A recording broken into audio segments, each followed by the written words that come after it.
स्वच्छता निरीक्षक या पदासाठी जी काही परीक्षा होत असते त्यामध्ये जो महत्त्वाचा पार्ट आहे तो पर्यावरण. पर्यावरणावर त्यांनी प्रत्यक्ष असो किंवा अप्रत्यक्षरित्या प्रश्न विचारले जातात. अर्थात तुम्ही स्वच्छता निरीक्षक अधिकारी होणार आहे. याची जबाबदारी काय असणार आहे की एन्व्हायरमेंट जे आहे त्याला एकदम व्यवस्थित ठेवणं, स्वच्छता राखणं, त्याचाच पार्ट जो आहे तो पर्यावरण आहे. परंतु पर्यावरणामध्ये त्यांनी दिलेलं लिमिटेड सिलेबस बरोबर, पण प्रश्न येतात डीपमध्ये.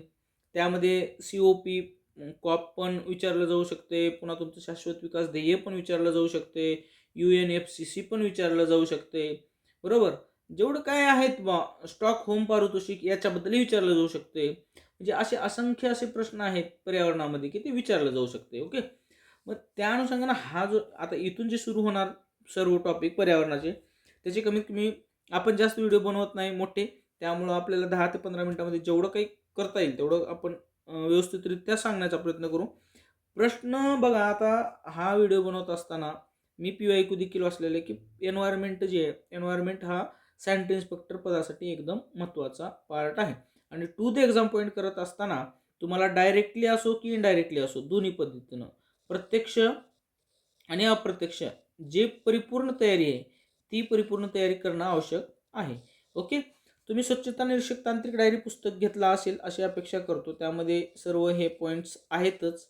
आणि ज्यांना व्हिडिओ कोर्स पाहिजे असतील त्यांना यूट्यूबवरती आपण फ्री ऑफ चार्ज करणार आहोत. फक्त तुम्ही अभ्यास करा. आणि ते तुम्ही पाहताच आहे, यापूर्वीचे जसं विषाणूशास्त्र आहे हे सगळ्या गोष्टी मी कव्हर केलेल्या आहेत. आता हा जो टॉपिक आहे तो प्युअरली सॅनिटरी इन्स्पेक्टरसाठी उपयोगी आहे, हे सर्वांनी माइंडमध्ये फिट करून घ्या. कदाचित ग्रामसेवकचा सिलेबस आल्यानंतर हेच जे आहेत ग्रामसेवकसाठी देखील तुम्हाला यावर प्रश्न विचारले जाऊ शकतात.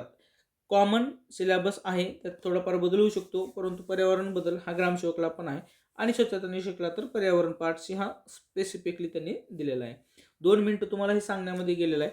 आजच्या व्हिडिओमध्ये आपण जे करणार आहोत, स्टार्ट करणार आहोत, त्यामध्ये सुरुवातीपासून जे काही पॉईंट आहेत ते तुम्हाला सांगत होतो. पर्यावरण स्वच्छता आहे. त्यानंतर ऐतिहासिक पार्श्वभूमी पाहू आपण. त्यानंतर मानवी आरोग्यावर जे काही परिणाम करतात पर्यावरण त्याचे प्रकार जे आहेत ते सगळ्या गोष्टी पाहणार आहोत. आणि ही PPT पर्यावरणाचे घटक जे आहेत ते भौतिक घटक हे देखील पाहणार आहोत. आणि त्यानंतर मग पुढच्या व्हिडिओमध्ये आपण प्रत्येक गोष्ट पाहणार. पाणी आरोग्य, पाणी, स्टॉकहोम परिषद, त्यानंतर पर्यावरणाशी संदर्भात असलेल्या विविध संघटना हे सगळं पाहणार आहोत. तर मेन पॉईंटकडे येऊया. चला, पर्यावरण स्वच्छता. पर्यावरणातील विविध घटकामुळे पर्यावरण दूषित होऊन मानवाच्या आरोग्यावर परिणाम घडवितात.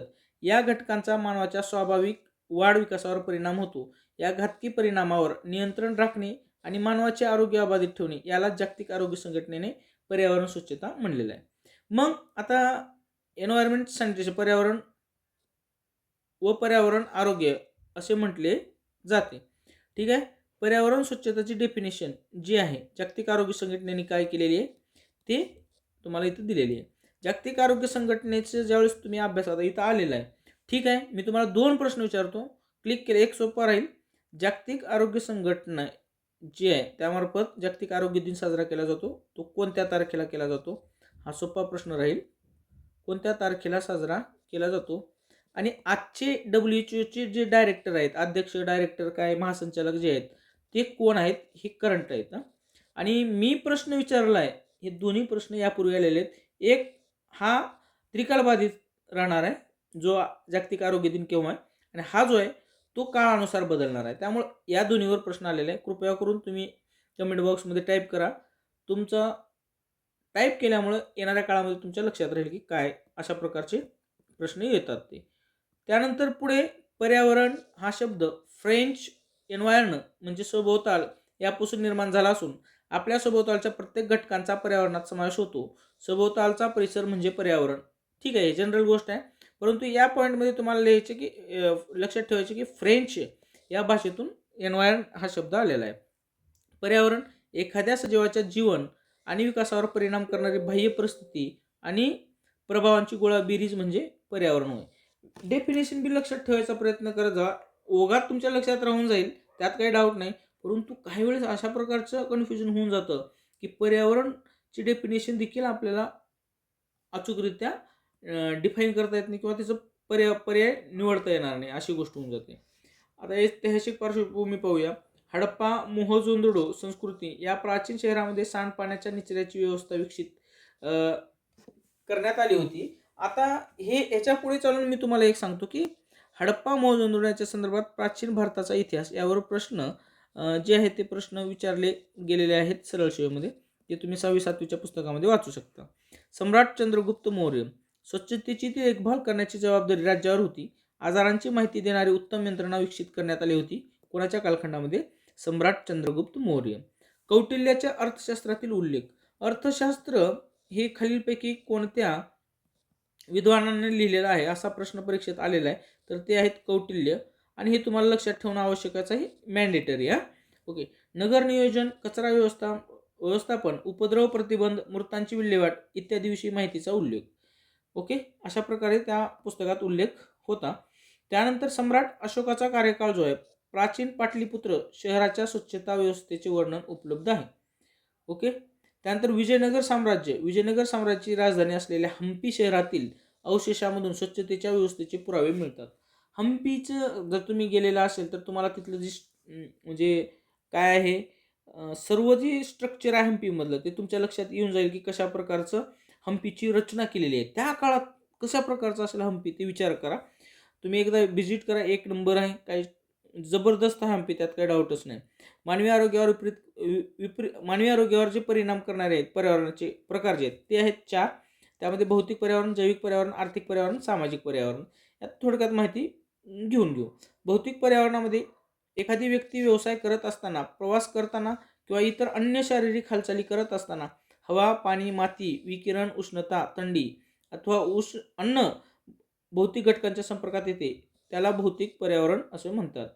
लक्षात घ्या, एखादी व्यक्ती व्यवसाय करत असताना किंवा प्रवास करताना किंवा इतर अन्य शारीरिक हालचाली करत असताना हवा, पाणी, माती, विकिरण, उष्णता, थंडी अथवा अन्न भौतिक घटकांच्या संपर्कात येते त्याला भौतिक पर्यावरण असं म्हणतात. आता जैविक पर्यावरण याची डेफिनेशन बघा. जैविक पर्यावरण वनस्पती, प्राणी, कीटक, सूक्ष्म जीवाणू इत्यादी संपर्काचा मानवाच्या पोषणावर परिणाम होतो. जैविक पर्यावरणाचा परिणाम आपल्या शरीराच्या रोगप्रतिकारक प्रणालीवर होतो. उदाहरणार्थ अनाफिलीज डासाची मादी चावल्यामुळे हिवताप, मलेरिया होत असतो. आता ही जैविक पर्यावरण तुम्हाला समजला. ओके. अनाफिलीज डासाची मादी चावल्यामुळे हिवताप होतो, यावर परीक्षित प्रश्न आलेला आहे. आता सामाजिक पर्यावरण, ह्या पॉईंटवर पाहूया आपण. सामाजिक पर्यावरणामध्ये काय होत असतं एक लक्षात घ्या. यात व्यक्तीच्या संपर्कात येणाऱ्या लोकांचा समावेश होतो. ठीक आहे. सामाजिक नावच समाज. ओके. हा संपर्क कुटुंबात, सामाजिक गटात अथवा एखाद्या कार्यक्रमस्थळी येऊ शकतो. सामाजिक पर्यावरणाचा व्यक्तीच्या मानसिक आरोग्यावर परिणाम होतो. सामाजिक पर्यावरणाचा सामाजिक विकासातही हातभार लागतो. त्यानंतर आर्थिक पर्यावरण आहे ते बघा. आर्थिक पर्यावरण आर्थिक परिस्थितीचा व्यक्तीची जीवनशैली तसेच त्याच्या किंवा तिच्या शिक्षण आणि रोजगारावरील संधीवर प्रभाव पडत असतो. गरिबी, कुपोषण आणि संसर्गाचा धोका अशा या परस्परांशी संबंधित 3 घटकांमधून दुष्टचक्र तयार होत असते. उत्तम आरोग्यासाठी पर्यावरणाचे महत्त्व. स्वच्छ पिण्याचे पाणी, स्वच्छ हवा, पोषणयुक्त अन्न, हवा, वायू, जल, मृदा प्रदूषण नियंत्रण यावर देखील प्रश्न आलेले आहेत, जे आपण ह्या पुढच्या टॉपिकमध्ये कव्हर करणार आहोत. राहण्यासाठी स्वच्छ व सुरक्षित हवा, पर्यावरण आरोग्यावर परिणाम करणारे घटक. ओके. पुढे हवेची गुणवत्ता, घनकचरा व्यवस्थापन, सार्वजनिक ठिकाणी पाण्यामुळे होणारे रोग, औद्योगिक स्वच्छता, वातावरण, हवामान बदल, तंबाखूचा धूर, स्वच्छ शुद्ध पिण्याच्या पाण्याची सोय, वैद्यकीय कचऱ्याचे व्यवस्थापन, व्यावसायिक आरोग्य, घातक कचऱ्याचे व्यवस्थापन, जैव सुरक्षा, औद्योगिक प्रदूषण, हे सगळे पॉईंट जे आहेत ते तुम्ही सखोल अभ्यास करा किंवा जे आहे उत्तम आरोग्यासाठी पर्यावरणाचे महत्त्व यामार्फत तुम्हाला दिसून येईल. यावर आता हे ओगम झालं. ओके. परंतु यात डिटेल अभ्यास करणं तुम्हाला परीक्षेच्या दृष्टीनं आवश्यक आणि अनिवार्य आहे. पर्यावरणीय घटक, भौतिक घटकमध्ये काय येते, समावेश घटक कोणते आहेत ते बघा. हवा, पाणी, सूर्यप्रकाश, जमीन, उष्णता, आर्द्रता, हवामान. जैविक घटकामध्ये काय येते, उपद्रवी प्राणी व जंगली प्राणी, पाळीव प्राणी यांचा समावेश होतो. उदाहरणार्थ वनस्पती, जंगले, पिके, अन्न, जीवाणू, विषाणू, कीटक, मधमाशी इत्यादी. आणि सामाजिक घटक मानवाच्या पदार्थ, टाकाऊ पदार्थ यांचा समावेश त्यामध्ये होतो. औद्योगिक घटक रासायनिक पदार्थ, टाकाऊ पदार्थ इत्यादीचा समावेश होतो. दळणवळण घटक वाहनातून बाहेर पडणारा धूर व वाहनांच्या आवाजामुळे होणारे प्रदूषण. नावावरून तुमच्या लक्षात येतच असेल, काही डाऊट नाही. पर्यावरण आणि आरोग्य ही जे टॉपिक आहे ते आपण पुढच्या व्हिडिओमध्ये पाहणार आहोत. पर्यावरण, आरोग्य, त्यानंतर आपलं पाणी आणि आरोग्य खूप महत्त्वाचं आहे, हवा आणि आरोग्य, त्यानंतर माती आणि आरोग्य, किरणोत्सार आणि आरोग्य, पर्यावरणाचे विभाग, हे सगळं स्थितांबर, तपांबर, आयनांबर, हे सगळ्या गोष्टी, ओझोन, हे सगळ्या गोष्टी आपण पुढच्या व्हिडिओमध्ये पाहूया. ओके, व्हिडिओला तर नक्की शेअर करा, सबस्क्राईब करायला विसरू नका. Thanks for watching this video.